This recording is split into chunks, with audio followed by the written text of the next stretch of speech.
September is coming up quick and has got a hell of a lineup of games. Hi folks, it's Falcon, and today on GameRanks, the top 10 new games coming out in September 2019. Coming in at number 10, Daemon X Machina, which is a new mech game for the Nintendo Switch that, frankly, I've been looking forward to ever since I heard of. So the setup for this game is a moon collided with the planet, and the radiation it emitted turned artificial intelligence against humans. As far as I'm concerned, that's just a fine setup for a mech game. Basically, we're looking at a highly stylized, high-energy, large-scale mech combat game that I think leans a lot on the sort of Japanese anime conception of how mechs work rather than like the Mech Commander / Mech Warrior Battletech universe type stuff, and I'm okay with that. I like both. It also looks pretty cool in that you'll be able to actually sever pieces of an enemy mech and use them against that enemy mech. But probably the most interesting part is the fact that it's a 4-player co-op game, and I'm really looking forward to jumping into some mechs and causing some havoc with some friends. Daemon X Machina is coming exclusively to Switch on the 13th. Coming in at number 9, Pro Evolution Soccer 2020, the 19th installment of the game. They've added eFootball to the title. It doesn't matter to me, it's Pro Evolution Soccer 2020 in my mind. And I'm sure that a lot of people will agree. But the reason for this is that it's definitely shifting its focus towards the PES League and eFootball Pro tournaments. As per usual, it looks really good. It runs on the Fox engine. That's not new to the series, but we do see some new teams, as well as a new mode called Match Day Mode, which essentially is Konami choosing an important match game each week, and you'll be able to pick which team you're representing in it. It honestly seems like some intriguing developments in the series. eFootball Pro Evolution Soccer 2020, a whirl when it hits Microsoft Windows, PlayStation 4, and Xbox One on the 10th. Moving on to number 8, it's Code Vein, which is an action RPG that, at first glance, has at least some stuff in common with Dark Souls. The type of gameplay we see is very Dark Souls-ish. It's published by Bandai Namco, and developers have cited Dark Souls as a source of inspiration. Now, it takes place in a very different world, however, and of course, has quite a different style in that it is very anime-oriented. The game takes place in a post-apocalyptic vampire dystopia, which I'm perfectly fine with. I know we've had a million dystopia games, but I mean, maybe that's indicative of something in real life and not necessarily a problem of them making a lot of dystopia games. I'm happy to see a vampire one. That is an anime one too. They've been pretty light on talking on what the game is actually about, but they've been pretty heavy on showing off the combat and gameplay, which looks to me like it's going to be actually very enjoyable. So considering Dark Souls, that's basically the reason you'd come to this kind of game anyways, and it seems like it's probably going to deliver. I'll definitely be trying out Code Vein when it hits Windows, PlayStation 4, and Xbox One on the 27th. Moving on to number 7, NBA 2K20 is hitting in September. Obviously, it features updated rosters and as well as the new version of their franchise league mode called MyGM2. They've talked a lot about it being a revamp. Obviously, the game, as per usual, looks amazing, and of course will also give us the kind of gameplay we've come to expect from the series. I actually hope that it's not a massive departure from what we've seen in the past, and I'm more interested in seeing the ancillary things they develop, but I'm not really thinking it's going to be. It's NBA 2K20, and it's hitting PC, PS4, Xbox One, and Switch on September 5th.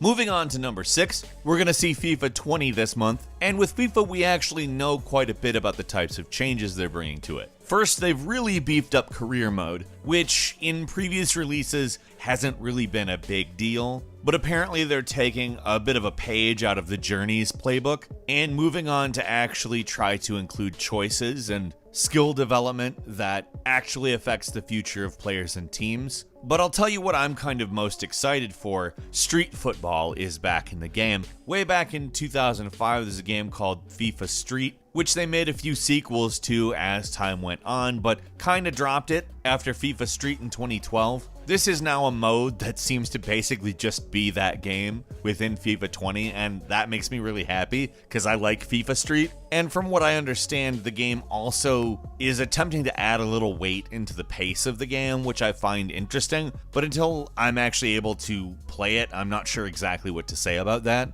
I am looking forward to it, and I certainly will play it when it hits Windows, PS4, Xbox One, Switch, and iOS on the 29th.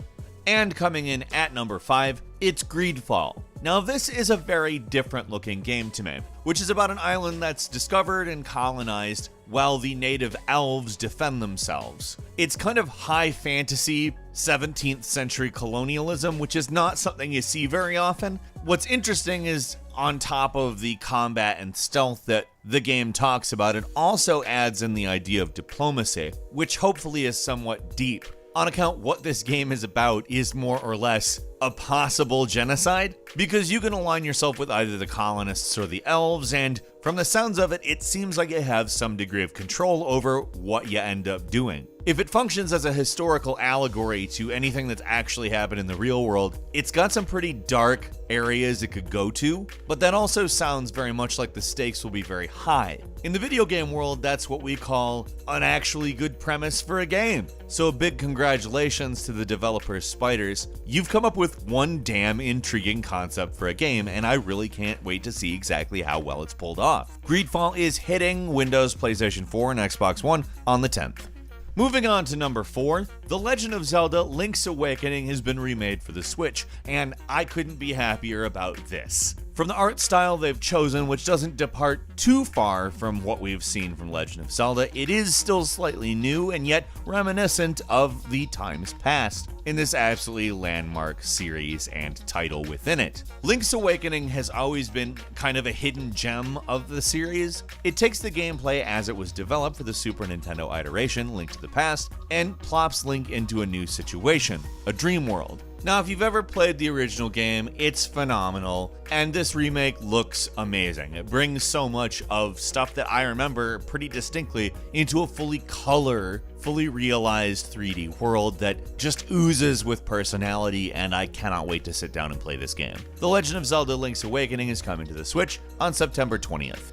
Moving on to number 3, The Surge 2 is hitting. Now, if you played the original Surge, it's kind of like Techno Dark Souls. Obviously, there's more to it than that, but I'll just go ahead and say that I rather enjoyed the original Surge, and I'm rather enjoying the design philosophy that they profess to going into the sequel, i.e. much bigger. The developers talked about wanting to add a lot more verticality to the Surge 2, and I like the sound of that because it's something that would set it even further apart from Dark Souls, even though obviously as a start point that's not a bad thing at all. Apparently the Surge 2 will be offering the player a lot more alternate paths, which ultimately will lead to a lot more variance in what you see in the game. Again, they've touted bigger and much more diverse environments for the Surge 2, which I think is great because the Surge 1 really didn't have like a lack of that. I wouldn't really say the Surge had any distinct lack of anything. It was a pretty damn good game, so bigger and better, I'm there. The Surge 2 is hitting Windows, PlayStation 4, and Xbox One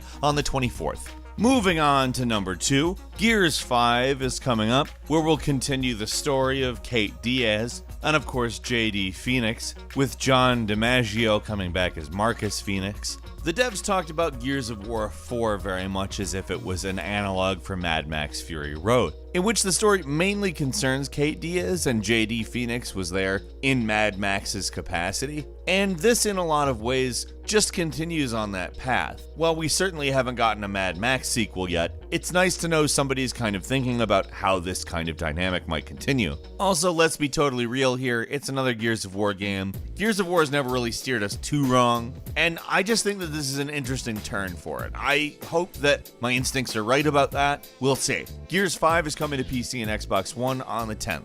And finally, coming in at number 1, it's Borderlands 3. Oh, Borderlands 3, we've waited for you. The extremely stylized, weird, satirical loot shooter makes its return after 2012's Borderlands 2 has more or less garnered quite a fond reputation. Notwithstanding Randy Pitchford's fights with various voice actors on Twitter, in all honesty, the game does look like it's going to be a good upgrade to Borderlands, as we're going to be seeing plenty more planets besides Pandora, as apparently vaults now exist on other planets. That's good stuff. Borderlands' story has never really been its strength, but its characters and humor always have. We're going to be seeing plenty of that when Borderlands 3 hits PC, PS4, and Xbox One on September 13th. As a quick bonus for you, Monster Hunter World's Iceborne expansion is hitting this month. This stuff takes place after the main story of Monster Hunter. You have to get HR 16. If you're not HR 16, you can't play the expansion. You can buy the expansion, but you're gonna have to beat the game.